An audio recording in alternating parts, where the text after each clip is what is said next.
Οι δουλειές, όπως είπαμε προηγουμένως, με το παράδειγμα της εργασίας, θα μπορούν να δουλεύουν καλύτερα, γιατί να πάμε στο παράδειγμα του νοσοκομείου και ταυτόχρονα και στο παράδειγμα των εργατών που δουλεύουν για το κράτος. Υπάρχει ένας οικονομολόγος του προπερασμένου αιώνα, ο οποίος έλεγε ότι όταν έρχεται η κρίση, θα πρέπει το κράτος να πληρώνει τρεις εργάτες να ανοίγουν ένα λάκκο και άλλους τρεις να τον σκεπάζουν. Πρώτος όψος μοιάζει λίγο παράλογο, ήταν ένα σχήμα λόγου αυτού του οικονομολόγου και έλεγε το εξής: θα πρέπει να δίνει χρήμα σε τρεις εργάτες, αυτοί οι τρεις εργάτες που ανοίγουν το λάκκο και χρήμα σε άλλους τρεις για να το κλείνουν. Αλλά με τα λεφτά που θα παίρνουν, τα οποία όπως είπαμε δεν απεικονίζουν κάτι πραγματικό, απεικονίζουν αλλά δεν είναι τα ίδια αξία, θα δώσουν τα χρήματά τους στο κατασκευαστή παπουτσιών, στον εστιατόρα, στο ράφτη, θα δώσουν τα χρήματα αυτά και θα αρχίσει να κινείται η οικονομία. Αυτό ήταν μια οικονομολογική από ένα καπιταλιστή οικονομολόγο, το οποίο το όνομα δεν θυμάμαι, αλλά δεν έχει καμία σημασία, θα το θυμόμαστε. Άνταμ Σμιθ πρέπει να το πούμε. Μάλλον κάποιος από αυτούς. Οπότε σε αυτή την περίπτωση ήταν ένα κόλπο για να μπορέσουμε να κάνουμε την οικονομία να πάρει μπροστά. Ένα λοιπόν παράδειγμα το οποίο εφαρμόζεται στα νοσοκομεία, στο οποίο μας που παίρνει τώρα 900 ευρώ. Δεν μας παρακολουθεί. Για τα 900 ευρώ επιπρόσωπο να πω, σε ενδιαφέρει. Το κράτος πρέπει λοιπόν σύντομα να κόψει ελληνικό νομίσμα και να μεταφέρει τους μισθούς αμέσως στα πρώτερα επίπεδα. Δηλαδή να κάνει μια γενναία αύξηση στους μισθούς με νόμισμα το οποίο θα παράγει. Υπάρχουν πολλοί που λένε, μα αυτό θα φέρει πληθωρισμό. Θα είχε μια βάση αυτό, όχι σε συνθήκες που ζούμε τώρα. Σε άλλες συνθήκες πράγματι θα είχε μια τέτοια βάση. Ειδικά σε αυτές τις συνθήκες δεν εξετάζεις εάν το αίμα το οποίο θα ρίξεις στην οικονομία θα κάνει τον ασθενή να είναι λίγο πιο δυναμικός, λίγο πιο περίεργα, πιο όχι στη φυσιολογική κατάσταση. Εσύ θες να κάνεις το υποθυμισμένο και έτοιμο να πεθαίνει άνθρωπο να συνέρθει και να ξεκινήσει ο οργανισμός προς τα μπροστά. Τα βήματα, άρα λοιπόν πρέπει να πάμε κατευθείαν από τα 800 ευρώ στα 1500, πάμε κατευθείαν σε υψηλή αύξηση μισθών, που το κράτος προσλαμβάνει αμέσως εργαζόμενους και κάνει πολύ μεγάλα δημόσια έργα. Στα μέτρα του δυνατού και εφόσον δεν εξαρτάται από το εξωτερικό. Το οποίο εξωτερικό βέβαια θα κοιτάξει να το εμποδίσει. Δόξα τω Θεώ όμως, υπάρχει ένα αστείο που κυκλοφορεί στο Ιντερνετ, έχουμε πολλά καγέν, μπορούμε να κάνουμε και καμιά δεκαετία χρόνια χωρίς να πάμε άλλα εισαγόμενα αυτοκίνητα. Έχουμε δηλαδή πολλά αυτοκίνητα που τώρα αρχίζουν και σκουριάζουν. Έχουμε πολλά μηχανήματα. Η Ελλάδα δεν είναι μια χώρα του 1955 που μόλις είχε βγει από ένα πόλεμο. Είναι μια χώρα η οποία έχει εδώ, τώρα που μιλάμε, έχει πλούτο, έχει συμφωνία. Όσον αφορά τα εξαρτήματα, τα εργαλεία, το μηχανικό πλούτο, έχει λοιπόν πλούτο που το μόνο που απομένει είναι να του δώσει το κίνητρο να ξεκινήσει. Βέβαια, μέσα στα κίνητρα βρίσκεται οι βενζίνες και τα πετρέλαια κτλ. Δηλαδή, ένα τρακτέρ σίγουρα θέλει πετρέλαιο για να μπορέσει να λειτουργεί. Έτσι δεν κουνιέται. Ας εξαιρέσουμε τα ενεργειακά αποθέματα που έχουμε στην Ελλάδα και είναι απίστευτα. Δεν το ξέρουμε τώρα. Οι Έλληνες το γνωρίζουμε πάρα πολύ καιρό πριν, αλλά το κάνουμε για λόγους γνωστούς να μην επεκταθούμε σε αυτό το τομέα. Έχουμε τη δυνατότητα, ένα κράτος το οποίο έχει νόμισμα δικό του, έχει τη δυνατότητα να το χρησιμοποιεί και εμείς σας ξεγελάνε να λένε ότι δεν θα έχει το νόμισμά μας αξία στο εξωτερικό. Για να σας εξηγήσω γιατί. Πρώτα απ' όλα, οι παραμεθόριες χώρες, αλλά και οι πιο μακριά, μην ξεχνάμε κάτι άλλο ότι πια η ανθρωπότητα είναι απέναντι από το χωριό. Γείτονάς μου δεν είναι ο Τούρκος μόνο, γείτονάς μου είναι και ο Ταϊλανδός ενίοτε. Μην ξεχνάμε ότι οι επαφές πια είναι παγκόσμιες. Τα μέσα, τα δίκτυα μας δίνουν τη δυνατότητα να επικοινωνήσουμε με ολόκληρο τον κόσμο σε δευτερόλεπτα μέσα. Κάνουμε λοιπόν συμφωνίες και συναλλαγές σαν κράτος με οποιοδήποτε εύκαιρο και πρόσφορο τρόπο θέλουμε. Το θέμα δεν είναι αν θα κάνουμε συναλλαγές σε ευρώ, σε δολάρια, σε κάτι άλλο. Αυτό είναι ήδη παροχημένο. Εκείνο που έχει αξία είναι γρήγορα, με ισορροπία, να κάνουμε συναλλαγές. Έχεις μια καλή ιδέα, να τη μοιραστούμε μαζί. Αυτή από μόνη της είναι χρήμα. Δεν με ενδιαφέρει σε τι με το μετά από το χρήμα, είναι από μόνη της χρήμα. Άρα η Ελλάδα θέλει το σπίρτο το οποίο θα την ανάψει για να μπορέσει να ξεκινήσει. Αυτό το σπίρτο είναι πολιτική απόφαση και θα είναι μια ελληνική κυβέρνηση, ελληνική με έψιλο κεφαλαίο, θα είναι αυτή που θα την πάρει. Εάν δεν εμφανιστεί αυτή η ελληνική κυβέρνηση, είμαστε υποχρεωμένοι οι Έλληνες, με όσοι έχουμε απομείνει από εμάς, με έψιλο κεφαλαίο, να τη δημιουργήσουμε. Και πώς θα τη δημιουργήσουμε? Με μια ενιαία παλαϊκή αντίσταση. Με ένα ενιαίο και παλαϊκό μέτωπο. Δεν το πάμε εδώ πάλι ακριβώς, αλλά στην πραγματικότητα τι έχουμε να κάνουμε? Όλοι μαζί να ενωθούμε, δεξιοί, αριστεροί, κεντρώοι, οτιδήποτε, να πάρουμε τη χώρα στα χέρια μας, να δημιουργήσουμε μηχανισμούς. Ένας από τους μηχανισμούς που είπα πριν ήταν η υπόθεση της διατροφικής επάρκειας, να δημιουργήσουμε μηχανισμούς οικονομικούς, πολιτικούς, πνευματικούς μηχανισμούς. Πρέπει να δημιουργήσουμε πολλών ειδών μηχανισμούς, οι οποίοι αυτοί οι μηχανισμοί θα μας δώσουν τη δυνατότητα να πάρουμε τη χώρα στα χέρια μας. Μπορεί να μην μπορεί να γίνει σε μία μέρα, αλλά μπορεί να γίνει και σε μία μέρα. Κανείς δεν ξέρει το μέλλον. Εγώ δεν μπορώ να σας πω τι θα γίνει. Δεν το ξέρει κανένας. Εγώ ξέρω τι θέλω να γίνει και γιατί πράγμα θα προσπαθήσω να γίνει με τις δικές μου δυνάμεις. Όπως και εσείς πρέπει να πείτε στον εαυτό σας τι θέλετε να προσπαθήσετε να γίνει με τις δικές σας δυνάμεις. Διαλέγω με τις δυνάμεις μου να ενταχθώ σε μια ομάδα Ελλήνων, εντάξου και στις όποιες ομάδες θέλεις.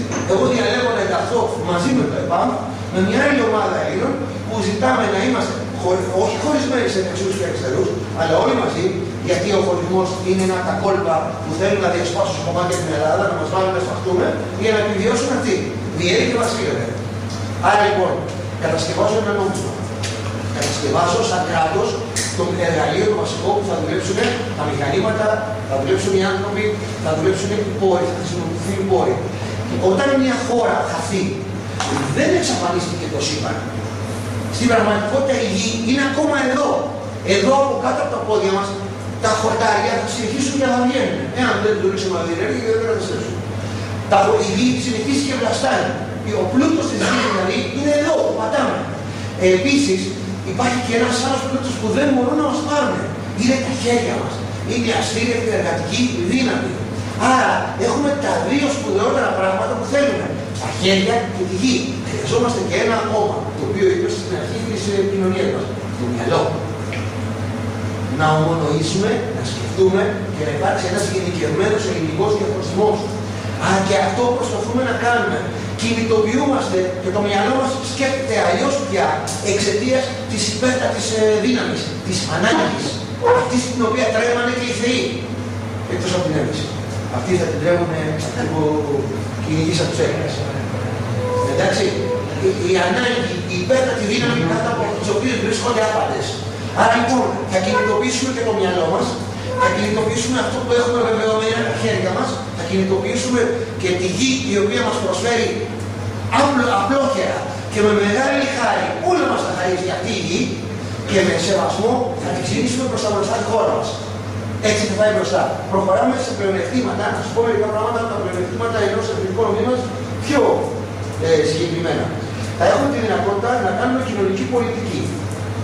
Αυτό σημαίνει, αυτό βέβαια, εάν το κράτος έχει τη δυνατότητα έχει την θέληση να κάνει κοινωνική πολιτική, θα μπορεί να την κάνει, δηλαδή κοινωνικές ομάδες που πρέπει να τις ενισχύσει χωρίς οι ίδιες να έχουν τη δυνατότητα, δηλαδή άτομα με ειδικές ανάγκες. Γέροντες οι οποίοι θα έχουν, πρέπει να πάρουν σύνταξη. Ένας γέρον δεν είναι παραγωγική ομάδα, ενώ ο φίλος που στο νοσοκομείο πρέπει να πάρει τα 1.800 ευρώ του ή όπως αλλιώς θα το ονομάζουμε το νόμισμά μας, υπάρχει και ο γέροντος που πρέπει να ζήσει αξιοπρεπώς.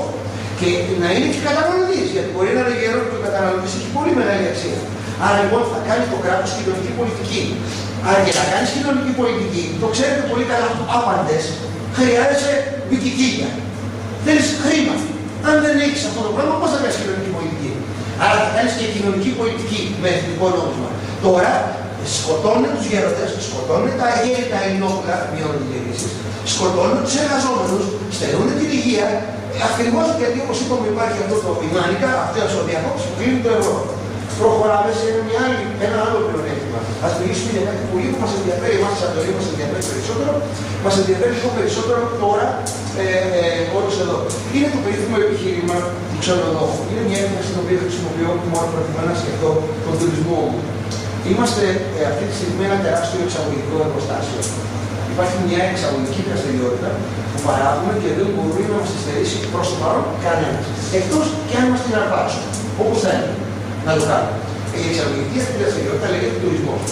Εδώ μέσα σε αυτό το καφενείο, σε αυτό το εστιατόριο, σε αυτό το μπαρ, έρχεται ένας άνθρωπος από το Ιωχαννεσβούργο, παραγγέλνει μία μπύρα, την πίνει, πληρώνει και φεύγει. Σημαίνει ένα οικονομικό φαινόμενο, το οποίο λέγεται τουρισμός, αλλά σχετίζεται με μια ανήσυχη εξαγωγική δραστηριότητα. Ποια? Πουλάς μία μπύρα στο Ιωχαννεσβούργο, στην πραγματικότητα, χωρίς καν να το μεταφέρεις. Ο άνθρωπος που δουλεύει εκεί παίρνει τα χρήματά του στην Ελλάδα, ακουμπάει τα χρήματα αυτά, πληρώνεται δηλαδή με την εργασία του ανθρώπου στο Ιωχαννεσβούργο και είναι σαν να πουλάω την μπύρα στο Ιωχαννεσβούργο. Αν είναι εγώ με ένα εθνικό νόμισμα, το οποίο το ρυθμίζω με βάση την οικονομική μου πολιτική, πιο κάτω το ρυθμίζω με κάποιο τρόπο. Το ρυθμίζω έτσι που να είναι η φυσική η μπύρα. Δηλαδή, αν με ένα ΦΠΑ τον οποίο τον κρατάω χαμηλά και όχι διπλάσια από τον φίλο μας τον Τούρκο, οι οποίοι βέβαια κάνουν αυτή τη δουλειά διότι τα εργοστάσια είναι γερμανικά και διότι ο Γερμανός θέλει να κάνει ανταγωνισμό στον Έλληνα. Γι' αυτό έχει χαμηλό το ΦΠΑ στην Τουρκία και ο δικός μας, χωρίς να μας εξηγεί, κρατάει ψηλά. Ο δικός μας παίρνει εντολές από το αφεντικό του που βρίσκεται στη Γερμανία και του λέει κράτα ψηλά το ΦΠΑ. Δηλαδή είναι ένα παιχνίδι. Χαμήλωσε στην Τουρκία και όλη η ιστορία, ο προδότης πολιτικός ο δικός μας, κρατάει ψηλά το ΦΠΑ, ανεβάζει το προϊόν στην Ελλάδα, ο άλλος πηγαίνει στην Τουρκία. Ο Αμερικάνος στην Τουρκία θέλει 500 ευρώ για να περάσει μια εβδομάδα, να πάει στο Berlin 1,5 ευρώ. Εκ του οποίου, από το οποίο 1,5 ευρώ, το ΦΠΑ, αν του σου παίρνει τα 300 ευρώ. Δεν έχει σημασία τώρα. Τα νούμερα για μένα δεν με ενδιαφέρουν. Ο Καζάκης ο Δημήτρης τα λέει με μεγάλη ακρίβεια και αφήνω τα νούμερα στους ανθρώπους που τα ξέρουν. Εγώ προσπαθώ να συλλάβω το νόημα των καταστάσεων.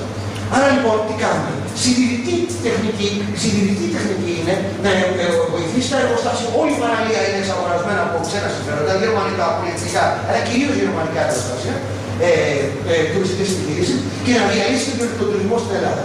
Τι πετυχαίνουμε αν γυρίσουμε σε εθνικό νόμισμα? Μετατρέπουμε το νόμισμά μας σε ανταγωνίσιμο. Αφαιρούμε, κάνουμε οικονομικές πολιτικές όπως οι ΦΠΑ κτλ. Ο οποίος παρεμπιπτόντως για το ΦΠΑ που λέγαμε πριν, ο οποίος μπορεί να βγει ο ΦΠΑ στον Γιώργο για το χρέος. Δεν μένει τίποτα στην Ελλάδα, φαντάζεστε δηλαδή. Δεν ζει το ελληνικό κράτος. Φέρει τον τέλεχο και το πληρώσουμε. Αυτό είναι στα πλαίσια της καταστροφής της χώρας, που είναι συνειδητική προσπάθεια. Λοιπόν, έτσι λοιπόν τι κάνουμε? Μετατρέπουμε το τουριστικό προϊόν μας σε ανταγωνιστικό.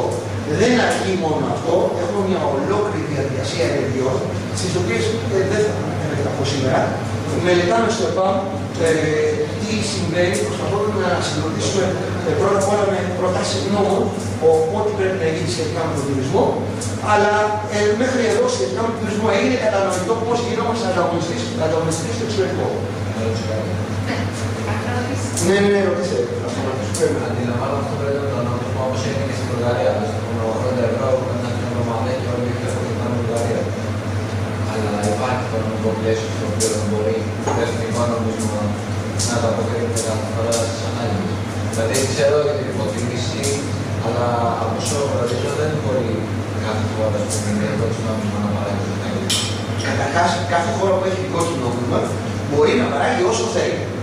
Δεν παράγει. Κρατάει η υπόθεση του αντικρίσματος είχε αξία στο παρελθόν. Σήμερα, στην πραγματικότητα, τα περίφημα αντικρίσματα και βεβαίως υπάρχει αντικρίσματα, παρότι οι οικονομικές του γνώσεις δεν είναι του υψηλότερου δυνατού επίπεδου. Όμως, το αντίκρισμα είναι μια άλλη υπόθεση που δεν σχετίζεται άμεσα με την οικονομική πολιτική. Σχετίζεται, αλλά όχι άμεσα ιδιαίτερα σε περίοδους κρίσεως. Το αντίκρισμα, μια χώρα η οποία ελέγχει με σοβαρότητα τον εαυτό της, εξετάζει να έχουν και προστατεύει τον πληθυσμό της από τέτοιου είδους πρακτικές οι οποίες μπορούν να επηρεαστούν με τις υποτιμήσεις. Οι υποτιμήσεις δεν είναι κάτι το οποίο πάντα μπορούμε να το χρησιμοποιήσουμε. Μπορεί να είναι εργαλείο, αλλά μπορεί και να μην είναι. Να πω λίγο κάτι από το διακόψω, να το κάνω λίγο πιο απλά. Έτσι πώς το καταλαβαίνω. Όταν ένα προϊόν έκανε 10 ευρώ και είχε το ΦΠΑ το 9 και το 9 τώρα έχει 23, εδώ εντάξει μπορεί να έχουμε 16. Αυτή η διαφορά λέτε τώρα το ΦΠΑ, έτσι κι αλλιώς δεν είναι στην Ελλάδα. Δεν πάει. Έτσι κι αλλιώς. Άρα λοιπόν όταν το κάνουμε δραχμή όπως λέγεται, αυτομάτως λοιπόν αν κατεβάσουμε μόνοι μας το ΦΠΑ, το οποίο ήταν κάτι το οποίο έφυγε έξω και δεν εξυπηρετούσε κανένα, δεν κάνει και αξία. Έξω φεύγει όλος ο πλούτος του ελληνικού κράτους. Δεν έχουμε τίποτα. Όχι ΦΠΑ. Δεν υπάρχει τίποτα. Αυτό τώρα κάνει 10 δραχμές. 23% ΦΠΑ στην Αθήνα. Τι κοιτάμε τώρα που είναι και λίγο. Δηλαδή, πόσο % είναι? Αυτό το 23% στο χιλιάρικο είναι 230 με λίγο φεύγουν. Φεύγουν έξω, αυτό μας λέτε. Αυτό είναι αλήθεια. Στα πλαίσια της συνολικής τάξης. Ναι. Δεν λέω μόνο αυτό βέβαια. Εγώ θέλω να πω άλλο. Αυτομάτως δεν θα πέσει, πιστεύω εγώ, η αξία όταν αυτό κάνει ένα εικονικό ΦΠΑ 5%. Θα πληρώνεις πάλι τα ίδια. Θα πληρώνεις πάλι τα ίδια. Καταλαβαίνω αυτό. Πάλι αν το φέρει έτσι και σε ευρώ είτε είναι δραχμή ή οτιδήποτε, πάλι θα φεύγει για κάποια πληρωμή. Δεν θα βγαίνει τίποτα για πληρωμή. Γιατί θα τους πούμε μονομερός ότι δεν σας πληρώνουμε. Όχι αυτό είναι το βασικό. Το πρώτο μας βήμα είναι ότι δεν σας πληρώνουμε. Διότι βάσει του διεθνούς δικαίου μπορούμε να τους πούμε φτάνει μονομερός, δεν έχουμε άλλο να τους πληρώσουμε. Τελειώσαμε. Μία αναγνώριση. Μία αναγνώριση. Όχι όπως έκανε η Αργεντινή. Καταλαβαίνεις. Ναι, γιατί καταλαβαίνεις. Είναι βασικό. Νομίζω ότι είχαν τυπώσει παραπάνω για να καλύψουν τις ανάγκες για να μην φτάσουν σε όρια του πιστεύω. Άκουσε να σου πω. Και κάτι έτσι να διαβάζω. Αυτό Δεν διαβάζω κάτι, πιθανόν να λέει καλά, ότι όταν δημοσιεύουμε πάρα πολλά χρήματα, στην πραγματικότητα πέφτουμε σε ένα φαινόμενο που λέγεται πληθωρισμός. Έτσι κάνουν την αξία τα αντικείμενα, σε τεράστια σαν τα κατοχικά τα λεγόμενα. Οπότε δισεκατομμύρια πληρώνουν και δεν έχει καμία αξία ή τέτοια. Αυτή η πολιτική γίνεται, αυτό γίνεται βεβαίως θα καθοριστεί, αλλά γίνεται, αυτή η πολιτική γίνεται όταν στην πραγματικότητα ή δεν ελέγχεις τη χώρα σου ή όταν θέλεις να μην την ελέγξεις. Όταν δηλαδή την προδίδεις συνειδητά. Εάν αυτό το πράγμα, εάν το εθνικό νόμισμα συνοδευτεί από πολιτική που να προστατεύει τη χώρα σου, θα σου δώσω για αυτό το πράγμα της προστασίας της χώρας ένα πολύ απλό παράδειγμα, το οποίο απαντά σε μια σαχλαμάρα απειλή που λένε πάρα πολλοί νεοφιλελεύθεροι βρικόλακες, προπαγανδιστές, τύπου Γεωργιάδη. Λένε λοιπόν το εξής, όταν θα περάσουμε, λέει, αν περάσουμε ποτέ σε μια δραχμή, λένε, περιφρονητικά, αυτή, λέει, όταν περάσουμε, λένε, σε μια δραχμή, γιατί θέλουν να βάλουν εχθρό, δεν είναι όνομα στο νόμισμα μας, ενώ στην πραγματικότητα έχουμε το βρικόλακα ευρώ. Εντάξει, έχουμε το καταστροφικό ευρώ. Το εθνικό νόμισμα, όπως και να λέγεται, είναι ελληνικό εθνικό νόμισμα. Αλλά όταν θα περάσουμε, λέει, σε ένα τέτοιο νόμισμα, θα μπορούν, επειδή θα γίνει πολύ μεγάλη πτώση της αξίας, σε σχέση με τα ξένα νομίσματα, εδώ έχει μια αλήθεια. Ότι είναι δυνατόν να έχουμε ένα νόμισμα, όχι υποχρεωτική, αλλά υπάρχει και αυτή η περίπτωση, να έχουμε μεγάλη διαφορά, δηλαδή κάποια στιγμή να έχουμε μια διολίσθηση και να είναι τα χρήματα περισσότερα. Να έχουμε μεγαλύτερη αξία κάποια χρήματα απ' έξω και κάποιοι που έχουν βγάλει τα λεφτά τους έξω να έρθουν μετά και να σε αγοράσουν. Χρησιμοποιούν λοιπόν αυτό το επιχείρημα. Και σου λέει, ο άλλος θα σου έρθει με τα ευρουδάκια του, τα οποία έβγαλε έξω, δεν λέει βέβαια ποιος τα έβγαλε, τα βάζει να τα βάλει το δικό σου. Ενώ είναι το ξαδελφάκι του, όπως φαίνονται στις λίστες του Λαγκάρ κτλ. Ενώ είναι ο δικός του, ενώ η κυρά του είναι. Δεν είναι άλλος, έτσι φαίνεται τουλάχιστον. Λοιπόν, που τα έχει βγάλει έξω. Σου λέει ο άλλος, σε απειλεί, ότι ο άλλος λέει θα έρθει και θα σε αγοράσει. Σου αποσιωπά κάτι απλό.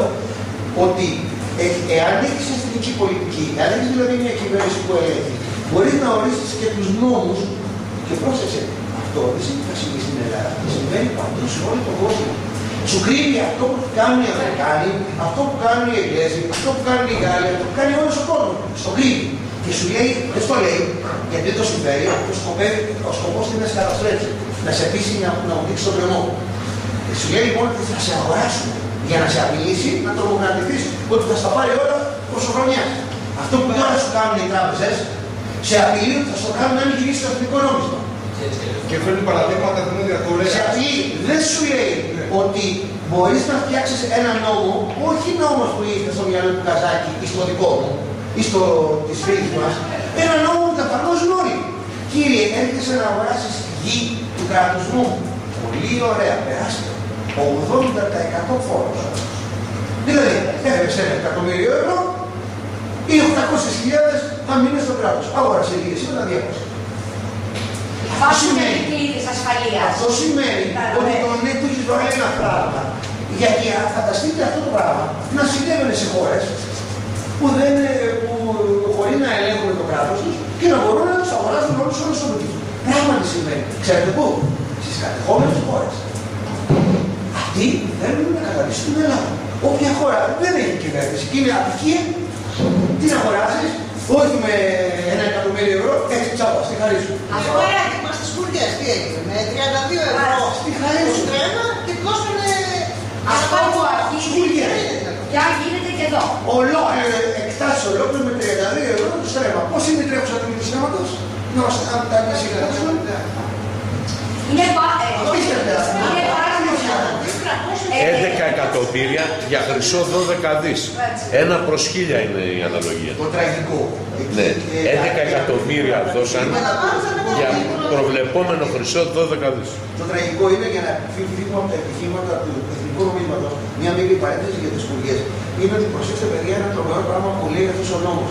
Λέει μαζέψτε ό,τι έχει στο υπέδαφος και για να βγάλετε χρυσό. Στην πραγματικότητα δεν του κάνει έλεγχο τι βγάζει από το υπέδαφος, αλλά το υπέδαφος περιέχει πολύ ελάχιστο χρυσό. Πολύ όμως.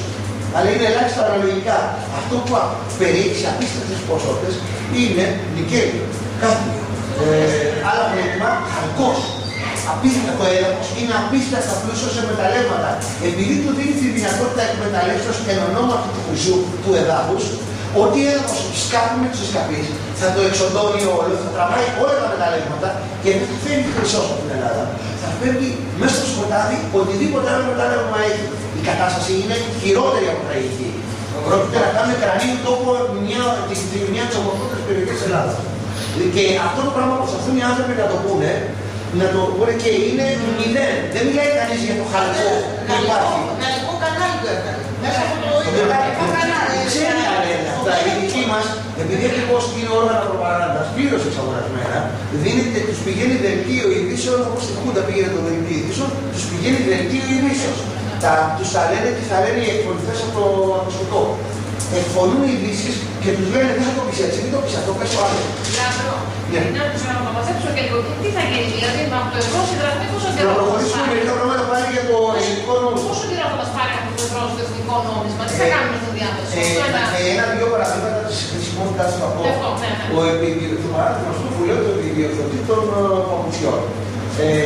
Τη στιγμή που το εθνικό θα είμαστε εθνικό νόμισμα και ένα νόμισμα εθνικό το οποίο θα έχει μοιραία και κάποια προστασία της οικονομίας, δηλαδή δεν μπορεί να φέρεις ελεύθερα ό,τι θέλεις. Πρώτον θα είναι ακριβό και δεύτερον πλέον στο εισαγόμενο θα βάζεις φόρο. Θα προστατεύεις την πατάτα σου και θα λες ότι η εισαγόμενη πατάτα πρώτον θα είναι ίσης ποιότητας ή και ανώτερης από την ελληνική και θα την εισάγω μόνο εφόσον υπάρξει έλλειψη αποθεμάτων. Που σημαίνει ότι αποκόπτουμε τη μία την πολύ φτηνή Αιγυπτιακή πατάτα. Πράγματα η οποία φτηνή Αιγυπτιακή πατάτα είναι μολυσμένη κατά κανόνα, περνάει με μειωμένους ελέγχους και πιθανότητα είναι και τύπια στα φυτοφάρμακα. Όχι ότι η ελληνική παραδοσία δεν έχει τα προβλήματά της, αλλά λέμε την κατάσταση. Πως είναι πολύ χειρότερο στο εξωτερικό. Οι Αττικίες γενικά δεν έχουν κανένα έλεγχο. Και επειδή που θέλουν σαν Αττικία να μας χρησιμοποιήσουν, δεν πρόκειται να μας προστατεύσουν σε τίποτα. Είναι μια τελειωμένη ιστορία. Όμως, ο άνθρωπος ο οποίος θα εργάζεται εδώ και θα δουλεύει σε ένα τόπο που θα υπάρχει εθνικό νόμισμα, θα επιδιορθώνει παπούτσια, θα κάνει δουλειές, θα φτιάχνει, χαλάει μια μηχανή, ένα τηλέφωνο ή μια τηλεόραση. Επειδή λοιπόν μια τηλεόραση θα είναι μοιραία λίγο πιο ακριβή από το κανονικό, ιδιαίτερα κάποια μηχανικά πράγματα που δεν κατασκευάζουν προς το παρόν στην Ελλάδα, θα προσανατολιστούμε μοιραία στις επισκευές, όπως ήδη έχουμε κάνει. Αυτό θα δώσει άμυξη σε πάρα πολλά μικρά επαγγέλματα, τοπικούς, ένα παιδί που είναι τελείως ηλεκτρονικός, αντί να μεταφέρει πίτσες, να ψάχνει δουλειά σε πίτσες, θα συνεργαστεί με άλλα νέα παιδιά και θα κάνουν ένα μικρό ηλεκτρονικό εργαστήριο που θα φτιάχνουν τα κουμπάκια των νησιτών. Έτσι λοιπόν θα επισκευάζουμε πράγματα με τη βοήθεια αυτής της οικονομικής πολιτικής, θα αντίσουν πολλά επαγγέλματα, τα οποία το νόμισμα για να δουλέψουν δεν θα χρειάζεται να είναι δολάρια ούτε ευρώ. Θα είναι τα ελληνικά εθνικά νομίσματα.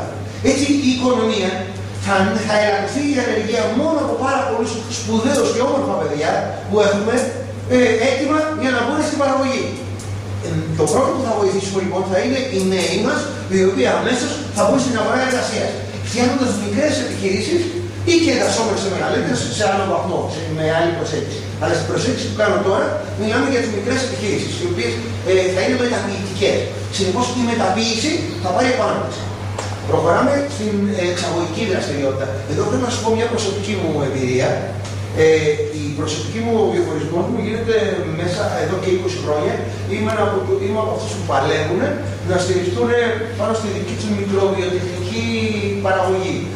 Δηλαδή να φτιάξω μερικά αντικείμενα διακοσμητικά, τουριστικής μορφής και να τα πουλήσω. Από τη στιγμή που εισήχθησαν από το εξωτερικό κινέζικα και προϊόντα τα οποία χωρίς καμία ελληνική προστασία, τη δική μου παραγωγή τη βούλιαξαν και τη βούλιαξαν βέβαια συνειδητά. Επειδή πολλοί θα πούνε, γιατί υπάρχουν κάτι οι γνωστοί τύποι, οι προπαγανδιστές που έλεγα προηγουμένως, θα σου πούνε ας πρόσεχες ρε μεγάλε, γιατί αυτοί πιστεύουν είναι άλλη ευκαιρία. Ο άνθρωπος πρέπει να το ρίξει ζούγκλα και να το τρώνε τα δυνατότερα ευκαιρία. Αλλά ο άνθρωπος δεν είναι έτσι. Ο άνθρωπος συνεργάζεται, αλληλοβοηθιέται, κάνει πολιτισμό, βοηθάει ο ένας τον άλλον. Αυτοί λοιπόν λένε ας πρόσεχες. Η απάντηση είναι η εξής. Οι Κινέζοι, θα σας δώσω ένα πράγμα που πιθανόν να μην το γνωρίζετε.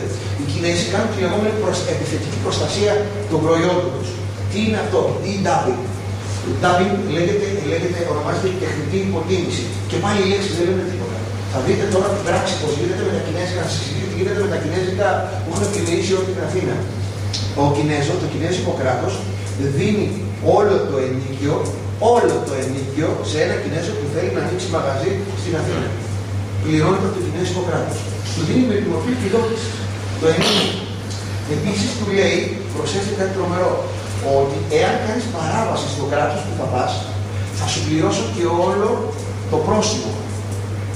Έτσι ο Κινέζος, παιδιά, έρχεται και σου δίνει το προϊόν, πας και το αγοράζεις σε ένα πλαστικό, στο δίνει, πληρώνεις με €0, που εμείς δεν μπορούμε να το παράγουμε, ούτε το υλικό δεν κάνει για €0 από ένα πλαστικό κομμάτι, και με €0 και μπαίνει ο εφοριακός και τον συναμβάνει. Εάν τον συναμβάνει, δεν τον ενδιαφέρει, του κάνει τα μούτρα κρέας. Το πρόστιμο είναι α, πολύ απλά πηγαίνει και το πληρώνει και τα λεφτά του τα δίνει το κράτος. Βλέπουμε λοιπόν ότι προστατεύονται από το ίδιο το κράτος η παραγωγή με πάρα πολλούς τρόπους στην εξαγωγική του δραστηριότητα.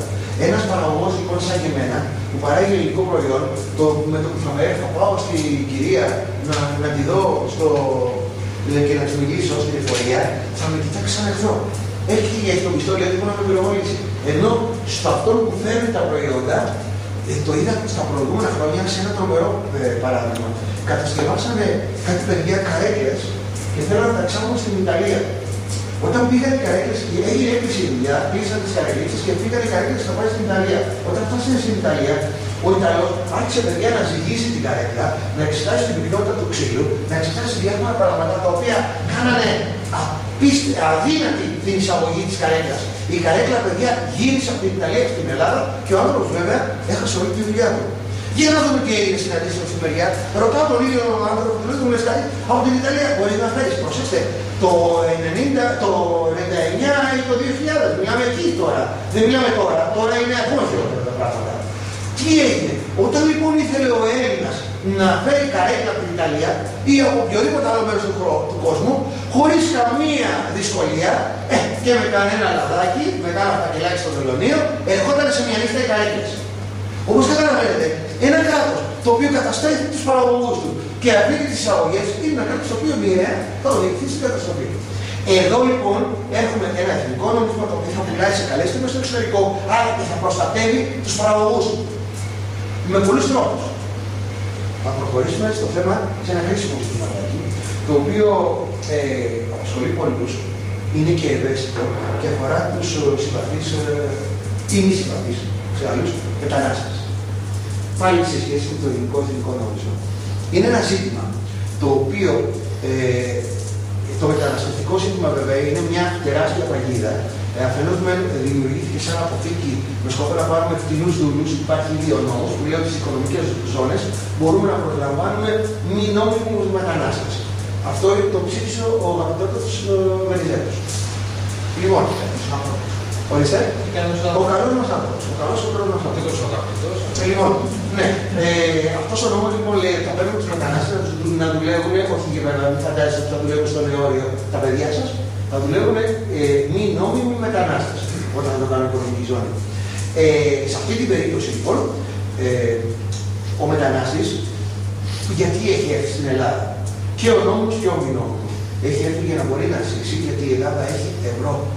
Εάν η Ελλάδα τα ευρώ αυτά τα δίνει ο μεν Αλβανός, τα δίνει στις κοντινές χώρες, τα πάει ο φίλος του, και μη φαντάζεστε ότι ο Πακιστάνος στέλνει στο Πακιστάν, τα βάζει στα τσέπη κανένας και τα στέλνει με ταχυδρομικό περιστέρι, πηγαίνει σε αυτές τις αλήθικες τράπεζες, τα καταθέτει και υπάρχει ο τρόπος να μεταφέρονται τα ευρώ στο Πακιστάν. Θα μου πεις πώς γίνεται αυτό, αφού είναι παράνομος. Γίνεται. Ρωτήστε αυτούς πώς γίνεται. Υπάρχει τρόπος να το μάθουμε, αλλά γίνεται. Αν εμείς γυρίσουμε σε εθνικό νόμισμα, αυτό θα δυσκολεύσει υπερβολικά. Πρώτα απ' όλα το εθνικό νόμισμα σημαίνει ότι θα υπάρχει ο έλεγχος της κίνησης του κεφαλαίου. Προχωράμε λοιπόν σε αυτό που ξέρουμε στο παρελθόν. Δεν θα βγάλεις ό,τι λεφτά θέλεις και δεν θα βγάλεις ό,τι λεφτά θέλεις. Αυτά θα ελέγχονται. Δεν υπάρχει το κράτος, το ελληνικό που είμαστε εμείς, θα είναι δικό μας το κράτος. Δεν θα είναι των φίλων μας, σε εισαγωγικά, των εταίρων μας, θα είναι δικό μας. Όταν το κράτος θα είναι δικό μας, θα ελέγχουμε την είσοδο και την έξοδο του νομίσματος. Έτσι, ακόμα και αν υπάρχει ένας μετανάστης, θα του είναι εξαιρετικά δύσκολο, μη σας πω και άχρηστο, γιατί ας πούμε, τι να το κάνει ένα νόμισμα τώρα στην κορυφή του Πακιστάν, το οποίο δεν μπορεί να το χρησιμοποιήσει. Αν έστελνε ένα ευρώ, περνάει μια οικογένεια για ένα μήνα. Με ένα ευρώ. Τόσο είναι τα τρόφιμα εκεί πέρα. Αν στείλει όμως το νόμισμα ένα νόμισμα ελληνικό, έστω και παράνομα, έστω και με παράνομους τρόπους, του είναι σχεδόν άχρηστο. Λέω σχεδόν γιατί πάντα είναι χρήσιμο ένα εθνικό νόμισμα σε όλα τα κράτη του κόσμου, όπως είπαμε στην αρχή. Αυτό λοιπόν αποτρέπει το μετανάστη να εισέρχεται σε χώρες οι οποίες να έχουν νομίσματα που δεν είναι διεθνώς κινούμενα. Μόνο αυτά είναι τόπος έλξης μεταναστών. Πηγαίνουμε δηλαδή, οι μετανάστες πηγαίνουν σε ισχυρές οικονομίες και σε νομίσματα τα οποία να είναι, άρα είναι αποτρεπτικό ένα εθνικό νομίσμα της αθρώας έλξης μεταναστών. Δεν μας καθορίζει αυτό στην αντιπάθεια των μετανάστες. Όχι, ο άνθρωπος που αξίζει να έχει την αμοιβή του όσο μπορεί να εργαστεί με τον άνθρωπο που αξίζει τον τόπιο. Δεν θέλω να κάνω σαν δουλεύωρος να πληρώνω στο 1/10 της αξίας σε έναν Αλβανό και να τον εκμεταλλεύομαι, να μην του δίνω τα λεφτά και να τον παραδίδω στην αστυνομία. Αυτά τα κάνουν οι δουλεύωροι. Εγώ πρέπει να τον πληρώνω ίδια λεφτά με έναν Έλληνα, με ίδια χρήματα, να έχει την ίδια αξία και εάν είναι καλύτερος από τον Έλληνα, άμα είναι μάνας, να τον προσλάβω. Εάν είναι χειρότερος, θα πάρω τον Έλληνα. Άρα, όποιος προστατεύει τους ανθρώπους που είναι φτωχοί και πεινάνε και έτσι και αλλιώς δήθεν, προστατεύει τους δουλεύωρους. Και μην πω ότι μπορεί να είναι και ο ίδιος. Άρα, μην το πω αυτό, προστατεύει λοιπόν τους δουλεύωρους. Άρα, αν θέλουμε να αγαπάμε τους ανθρώπους, πρέπει να σεβόμαστε την εργασία τους. Και των μεταναστών. Και το νόμισμα είναι ένα καλό εργαλείο για να ξεχωρίσουμε αυτό που πρέπει να ξεχωρίσουμε. Ένα από τις τεχνικές τώρα του νομίσματος που μπορούμε να έχουμε, γιατί θα υπάρξουν και κάποια προβλήματα, ενδεχομένως. Βέβαια, τα προβλήματα που οδηγούμαστε σήμερα είναι να μην έχουμε ευρώ στις τσέπες μας. Δεν θα υπάρχει κάποιο χρήμα, κάποιες δυσκολίες για το τι θα κάνουμε το πρώτο χρονικό διάστημα κτλ. Θα σας πω ένα παράδειγμα το οποίο είδα πριν από 2 μήνες στη Eurobank. Το είδα. Είναι γραμμένο στο πιλάνο του Eurobank, θα το δείτε.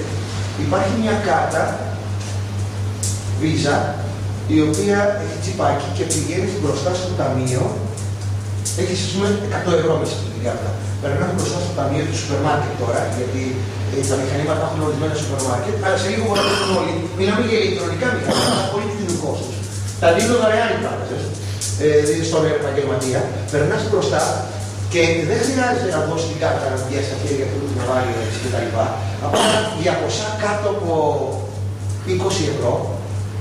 Για ποσά κάτω από 20 ευρώ, δηλαδή για 5 ευρώ, για 10 ευρώ, έρχεται το σούπερ μάρκετ με 15 ευρώ προϊόντα. Πατάς απλώς 15 στην κάρτα σου ή σου γράφει, λάθος, σου γράφει ταμείας 15, τον αριθμό 15 ευρώ, σου κόβει το τέτοιο, πατάς το κουμπάκι, μπορείτε να το βρείτε στη Eurobank το φυλάδι αυτό. Πατάς το κουμπάκι και αμέσως φεύγουν τα λεφτά από την κάρτα σου και πηγαίνουν μετρητά. Συνεπώς δεν τίθεται θέμα με τέτοιες κάρτες. Και η αμφιβόλα αυτή η τράπεζα είναι πατριώτησα. Ναι, εγώ δεν εξηγώ ποια είναι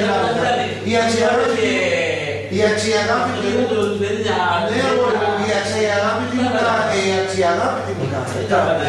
είναι αυτό που είναι. Είναι αυτό που είναι, ό,τι είναι. Εθνική. Αυτή όλα η τράπεζα είναι αυτό που είναι. Έχουμε πει τα ονόματά τους, έχουν μόνο ένα όνομα, αλλά θα αφήσουμε αυτό τώρα. Εδώ μιλάμε για την τεχνική. Η τεχνική, το εργαλείο της τεχνικής που μπορούμε να χρησιμοποιήσουμε νόμιμα χωρίς να τυπώσουμε χαρτιά. Δεν έχουμε ανάγκη να τυπώσουμε χαρτιά. Αρκεί να τυπώσουμε για κάθε Έλληνα που παίρνει ένα μισθό.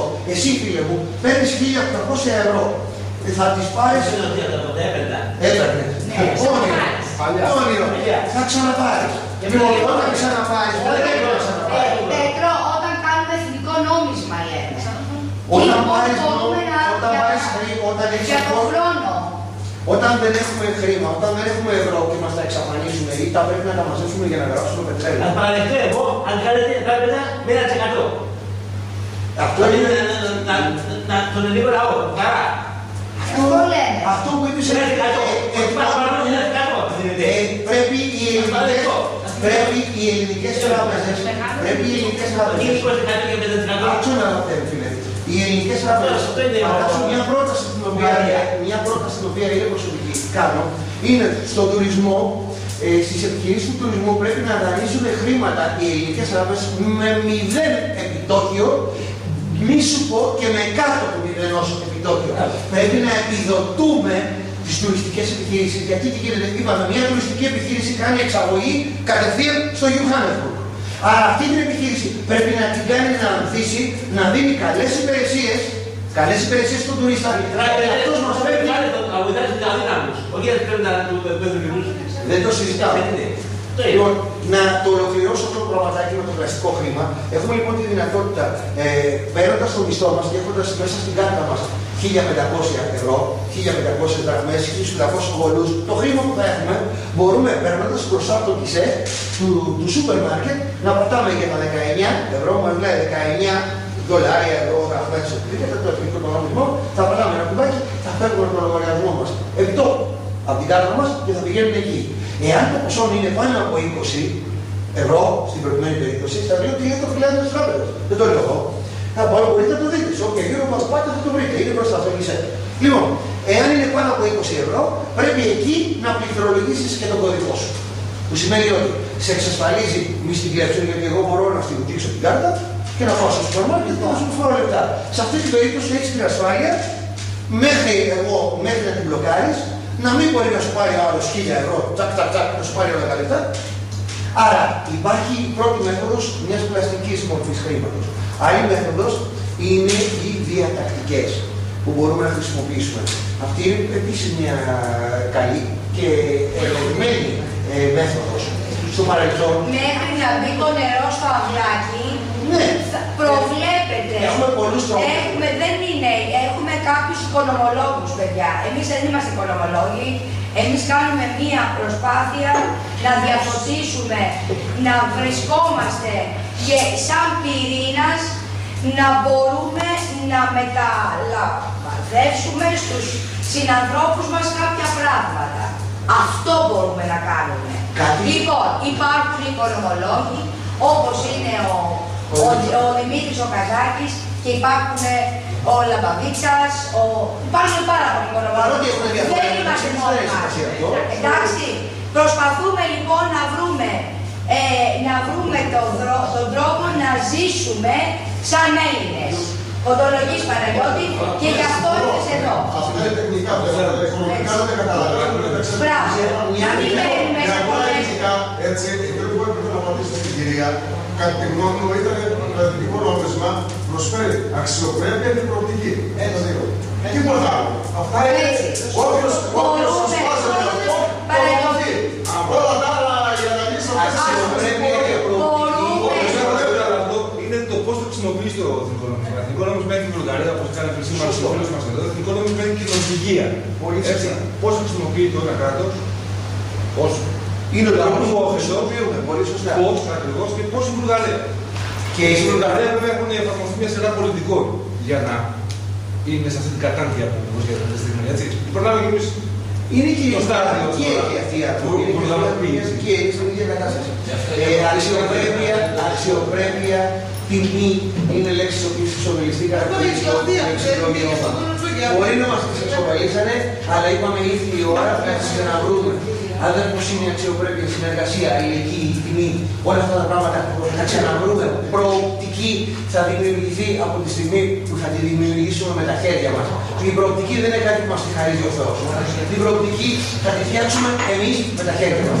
Εγώ χρησιμοποίησα τις τελευταίες τεχνικές, ανέφερα μερικές τεχνικές, μετά τις οποίες δεν είπα για τη μεθόδο του clearing, όπου έχουμε τη δυνατότητα να συνεννοείται μια μεγάλη εταιρεία, ένα ολόκληρο κράτος και να παίρνει ελληνικά πορτοκάλια, να συνεννοείται με ένα άλλο κράτος που έχει πετρέλαιο και να λέει: παιδιά, εμείς έχουμε πορτοκάλια, θέλετε πορτοκάλια. Ξέρετε, το πορτοκάλι είναι ένα χρυσάφι στην πραγματικότητα. Είναι μια πηγή βιταμινών, η οποία αυτή η πηγή είναι απαραίτητη για λαούς βόρειους κτλ. Μας τα καταστρέψαν και αυτά. Την ώρα που βάλανε τις επιδοτήσεις να διασώσουν την παραγωγή. Θα τα ξαναφτιάξουν με φυσικές μαγειρίες. Έτσι μπορούμε να κάνουμε ανταλλαγές προϊόντων σε παγκόσμιο επίπεδο. Γιατί όπως σας είπα, τα πράγματα δεν είναι όλα ευρώ και δολάρια και τέτοια. Είναι άνθρωποι που συνεργάζονται μαζί τους και βάζουν σε δράση τη σκέψη, την ενέργεια και τις πράξεις και τις επικοινωνίες των ανθρώπων.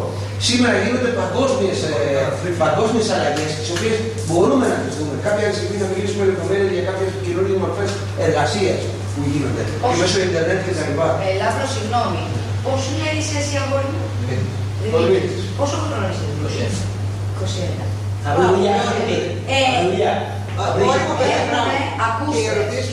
Έχουμε θέμα με τους νέους ανθρώπους.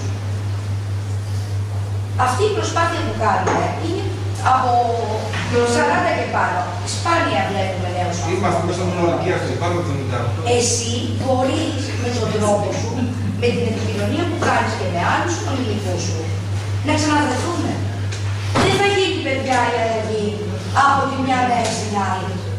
Θέλει αγώνα. Εδώ, όπως είπε ο Παναγιώτης, 40 χρόνια μας φέρανε εδώ. Αυτός είναι ο λόγος της παρουσίας μας και της επικοινωνίας μας. Καθημερινά κάνουμε επικοινωνίες. Μπορούμε να ξαναβρεθούμε αύριο, μεθαύριο. Ναι, εκτός από αυτό. Το λέω γενικά και θα σου πω και ειδικά. Το θέμα είναι να βρεθούν ομάδες ανθρώπων, ο καθένας στη γειτονιά του, στην περιοχή του, στο χώρο του, στο ποδόσφαιρο, να μπορούμε να μιλάμε. Δεν είναι, παιδιά, από τη μια στιγμή στην άλλη θα τα αλλάξουμε όλα. Η αγωνία μας είναι όπως είναι επί του Παναγιώτη η αγωνία. Τι θα κάνουμε? Είναι πλειάδα οικονομολόγων, απλά δεν τους εμφανίζουμε στα μέτρα μαζικής εξαθλίωσης και εξαπάτησης. Δεν τους βγάζουν μπροστά, γιατί έχουμε πρόταση.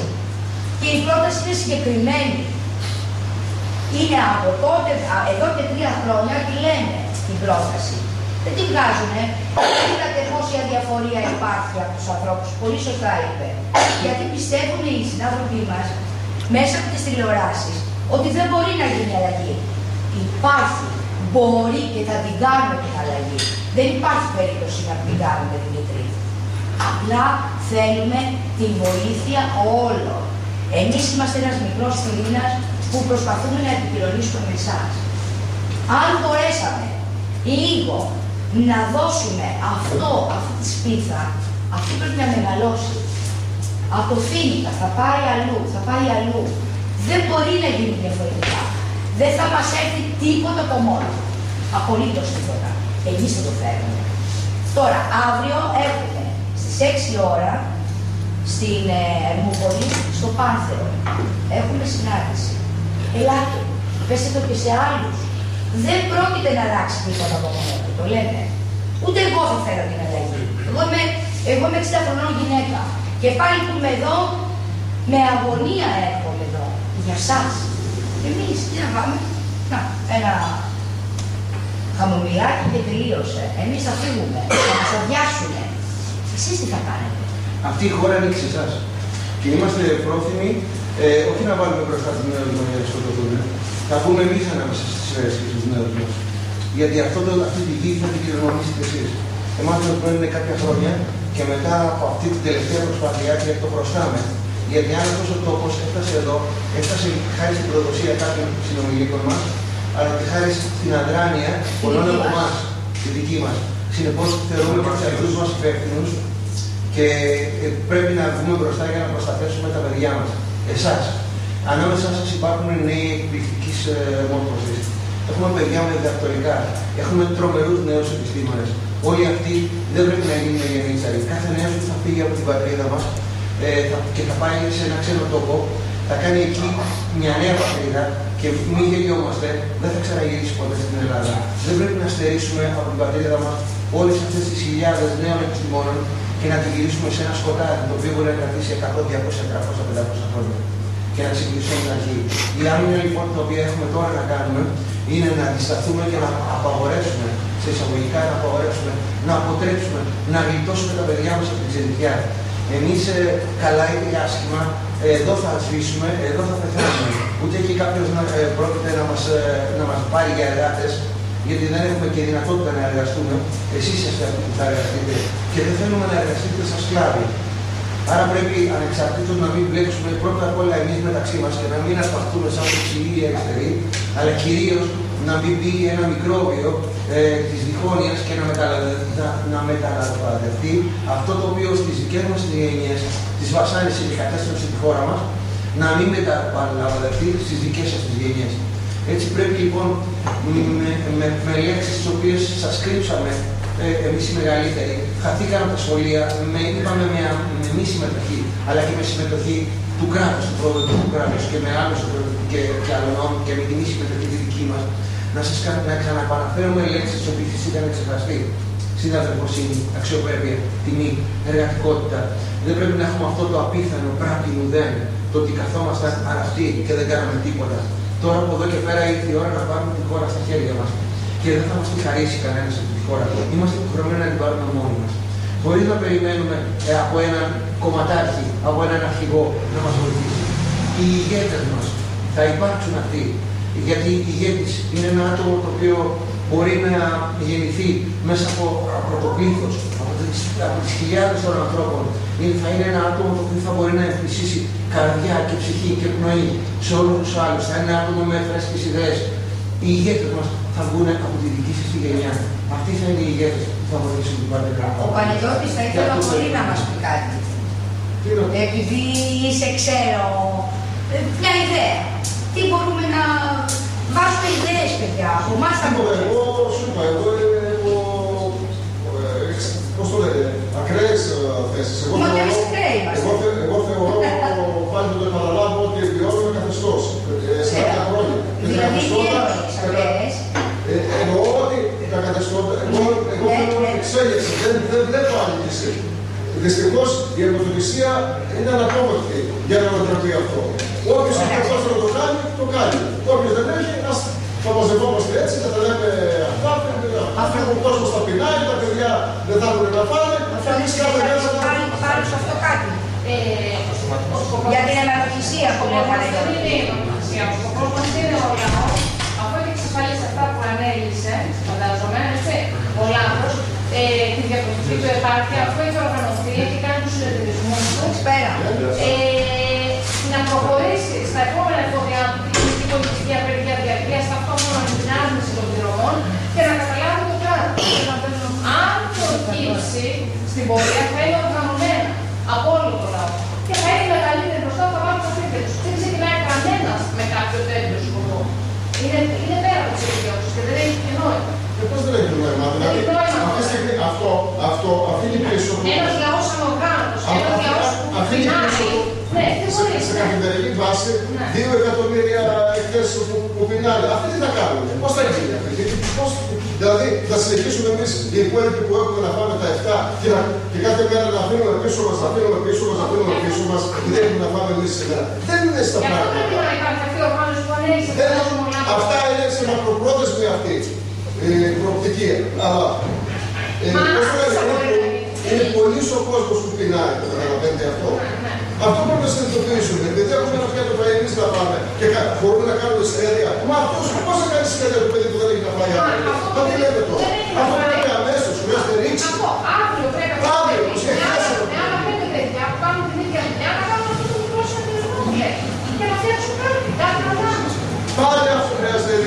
πάλι θα βρεθούν εμπόδια. Το σύστημα είναι διαδρομένο και έχει ισχύ μεγάλη. Έχει προκάνει, έχει 40 χρόνια. Παναγιώτη, δηλαδή παίρνουν τα όπλα. Όχι, αλλά οι ομιλίες. Όχι. Οι ομιλίες δεν γίνονται προς αυτήν την κατεύθυνση. Να πάρουν τα όπλα. Εδώ δεν είναι κανόνε να κάνουμε κουβέντα. Θα σηκωθούν να πάρουν τα όπλα, Παναγιώτη. Όχι βέβαια. Σοβαρολογούμε. Δεν έρχονται στις συγκεντρώσεις να μιλήσουμε. Και να πάρουμε τα όπλα. Είναι τόσο. Δηλαδή από τη μια πλευρά. Δηλαδή να πάμε ακραία. Από την αρχή ξεκινήσει. Μα δεν έρχονται να μιλήσουμε και να πάρουμε